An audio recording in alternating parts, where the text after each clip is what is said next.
Ma'am இப்போ இதுல எண்ணெய் இல்லாம எல்லாம் செய்யணும்னு சொல்றீங்கல்ல, அப்ப நம்ம டீப் ஃப்ரை பண்ற ஐட்டம்ஸ் இருக்கு, இப்ப பஜ்ஜி போண்டா பின்ன இந்த சிக்கன் அந்த மாதிரி ஐட்டம்ஸ் எல்லாம் என்ன பண்ணுங்க மேம்?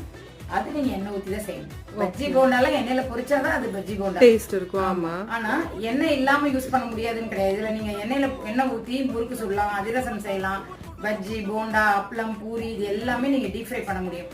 ஆனா நார்மல் டீப் ஃப்ரைக்கும் இதுக்கும் என்ன டிஃபரன்ஸ் பாத்தீங்கன்னா, நார்மலா நம்ம பொரிக்கும் போது புகையை விட்டுருவோம். எண்ணெயில இருந்து புகை வந்தாதான் நம்ம பொரிக்கவே ஆரம்பிப்போம். இதுல வந்து உங்களுக்கு புகை வராது. ஏன்னா அந்த பிலோ த ஸ்மோக்கிங் பாயிண்டே நம்ம குக் பண்ணிடுவோம். தண்ணிக்கு எப்படி பாயிலிங் பாயிண்டோ அந்த மாதிரி எண்ணெய்க்கு வந்து ஸ்மோக்கிங் பாயிண்ட் இருக்கு. அது புகையை விடாம கரெக்டான டெம்பரேச்சர் வந்தோன்னு நீங்க டீப் ஃப்ரை பண்ணிக்கலாம். ஸோ கலர் மாறாது, எண்ணெயோட கலர் மாறாது,